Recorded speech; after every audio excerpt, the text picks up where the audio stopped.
বন্ধুরা আরও একটা নতুন ভিডিও নিয়ে তোমাদের সামনে হাজির হয়েছি। তো আজকে তো তোমরা জানোই এই ব্লগটা পুরোটাই আমার বার্থডে স্পেশাল ব্লগ। তো তাই জন্য সকালবেলা একদম সেজে গুজে রেডি হয়ে নিয়েছি, কারণ মা সকালবেলা আশীর্বাদ করবে, বাবা আশীর্বাদ করবে, আর তারপরে আমি যাব একটা জায়গাতে খেতে। কোথায় যাচ্ছি সেটা দেখার জন্য তোমাদেরকে আমার এই ভিডিওটা পুরো দেখতে হবে। মাকে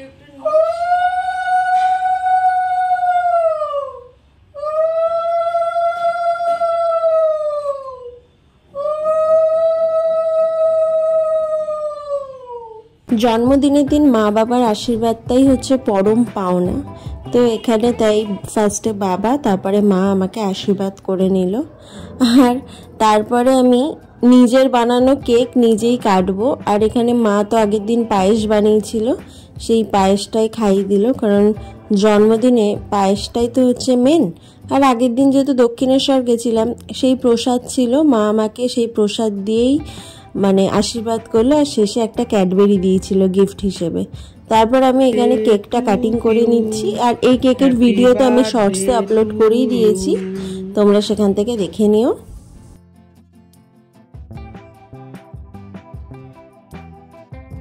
প্রত্যেকটা মানুষের কাছে জন্মদিনটা তার খুব স্পেশাল হয়, সেরকমই আমার কাছেও আমার জন্মদিনটা খুব স্পেশাল। আমার মানে আমি সারাটা বছর অপেক্ষা করে থাকি এই দিনটার জন্য, আর আমি এই দিনটাকে খুব স্পেশাল করেই কাটাতে পছন্দ করি। মানে এই দিনটা যেন আমার কাছে অনেক কিছু, আমার মনে হয় এই দিনটা শুধুমাত্র আমার উদযাপনের দিন। যাই হোক, এখন মাকে কেক লাগিয়ে দিচ্ছি। কেকটা এতটাই টেস্টি হয়েছে না, আমি বারবার তাই খেয়ে টেস্ট করছিলাম। আর এখানে মা সব রকম ভাজাভুজি দিয়ে আমাকে খেতে দিয়ে দিয়েছে। তো মাকে বললাম যে বহু বছর পর এরকম সাজিয়ে খেতে দিলে, তখন মা বলছে প্রত্যেক বছর কি তুই থাকিস নাকি জন্মদিনে? প্রত্যেক বছরই তো বেরিয়ে যাস বন্ধুদের সাথে সেলিব্রেট করার জন্য, এই বছরটা পেয়েছি তাই সুন্দর করে সাজিয়ে গুছিয়ে খেতে দিলাম। তো এখানে বেগুন ভাজা, ফুলকপির পকোড়া, আলু ভাজা, আর দু রকমের মাছ দিয়েছিল, মানে কাতলা মাছ ভাজা, আর এখানে লোটে মাছের একটা বড়া করেছিল, আর সাথে ছিল চিকেন কষা আর পায়েস। মিষ্টিও দিয়েছিল, বাট আমি মিষ্টিটা খাই না, তো অত ভালো লাগে না। তো অনেকদিন পরে মায়ের হাতে এরকম সাজিয়ে গুছিয়ে খেতে দিয়েছে, আমার দেখেও খুব ভালো লাগছে, আর খেয়েও যেন আমি খুব শান্তি পেলাম। তারপরে তো খেতে যাবই, তো তার আগে বাড়ির খাবারটা খেয়ে নিই, আর তোমাদের সাথেও শেয়ার করছি। তোমরা কিন্তু আমাকে কমেন্টে জানিও তোমাদের কেমন লাগলো। এরপরে সেজে গুজে নিলাম, নিয়ে বেরিয়ে পড়েছি, আর এখন যাচ্ছি, অটোতে উঠে গেছি। এটা হচ্ছে আমাদের লেক গার্ডেন্সের একটা রাস্তা দিয়ে আমি যাচ্ছি।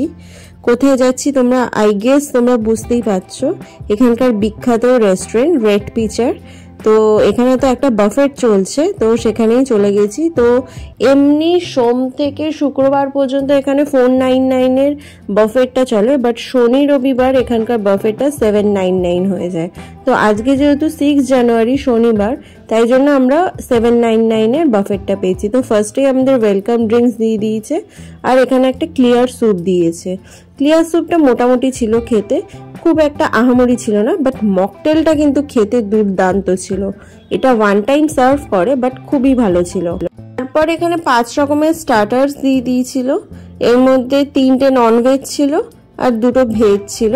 এর মধ্যে এই মোমোটা কিন্তু দুর্দান্ত ছিল, মানে সব থেকে বেশি এইটাই আমার ভালো লেগেছে, তাই আমি এটাই বেশি খেয়েছি। আর চিকেন উইংসটাও কিন্তু খুবই ভালো ছিল, বাকিগুলো অ্যাভারেজ ছিল, বাট এই দুটো ছিল খুব ভালো। তারপর নুডলস আর রাইসের মধ্যে অর ছিল, আমরা রাইস নিয়ে নিয়েছি, সাথে ওরা দিয়ে দিয়েছিল চিলি চিকেন, ফিশের একটা আইটেম ছিল, আর একটা শেডেড চিকেনের আইটেম ছিল। বাট ফিশের আইটেমটা সব থেকে বেশি ভালো ছিল, চিলি চিকেনটা একদমই ভালো ছিল না। আর যেটা শেডেড চিকেনের একটা আইটেম ছিল ওটা অ্যাভারেজ ছিল, আর একটা গোবি ছিল, গোবির একটা আইটেম ছিল, সেটা আমরা নিইনি।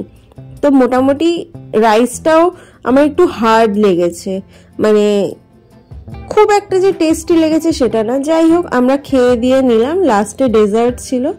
তো সব শেষে খেয়ে দিয়ে আমরা ময়দান চলে এসেছিলাম।